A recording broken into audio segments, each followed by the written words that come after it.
Dasen Thathiah, senior reporter, has been covering that funeral service in Pietermaritzburg. In fact, it's him who was asking Minister Bheki there for some comment as they were leaving the church service on their way to the cemetery. Dasen, has the burial now been finished at the cemetery?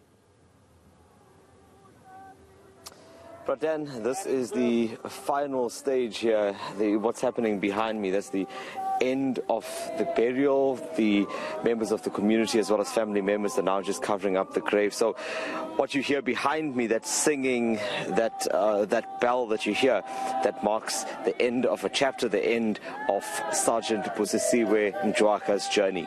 42 years of life. She's given much of that to the SAPS, and now after a long day, after a funeral at the City Hall in Pietermaritzburg, it's here where she will be laid to rest. And this, in fact, interestingly enough, is not very far from her home. Her home is just over the hill in front of me. It's within walking distance from here, so she's effectively being laid to rest just behind her home. A constant reminder of the work that she did for both this community as well as the general population through the SAPS. Yes, speaker after speaker paying tribute to her, her bravery, her dedication. I mean, her colleagues and the government officials who were there saluting her contribution. Definitely, and most of them have been saying exactly the same thing, that this is how they remember her, as dedicated, they remember her as passionate. And I think most clearly what's come out is that she was determined to get into this particular unit and to become a police diver, a very, very specialized field, I must add. Search and rescue in general, but police diving beyond that. Very dangerous, very difficult to get into, and lots of training involved there.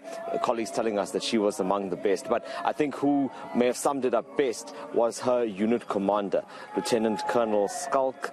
I forget his surname now, but Skalk Sheepers, my apologies.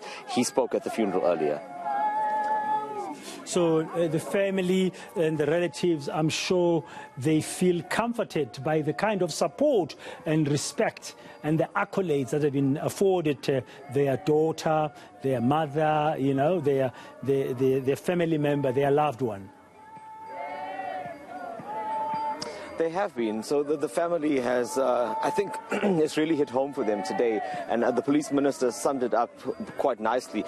Some may have thought it was a bit harsh, but he said to them that when this particular sergeant joined the SAPS, she then became a resource, as a part of the state. She became part of that particular unit, that family, and that her family, where she comes from, her home, had loaned her to the state to do her work.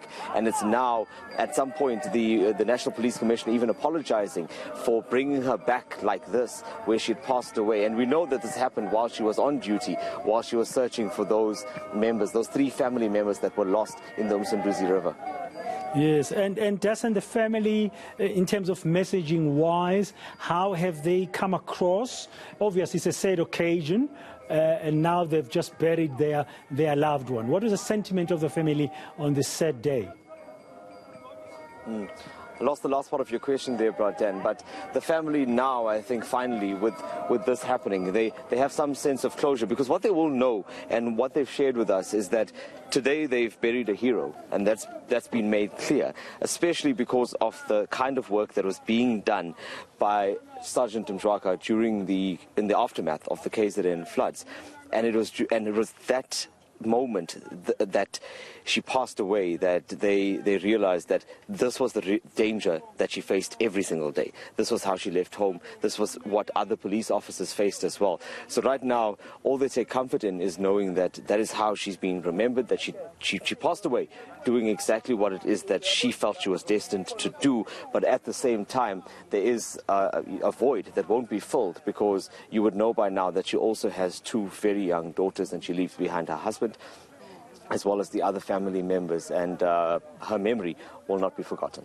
Thank you very much. Senior reporter there, Dasen Thathiah, at the cemetery there where police diver Busisiwe Mjwara is being laid to rest.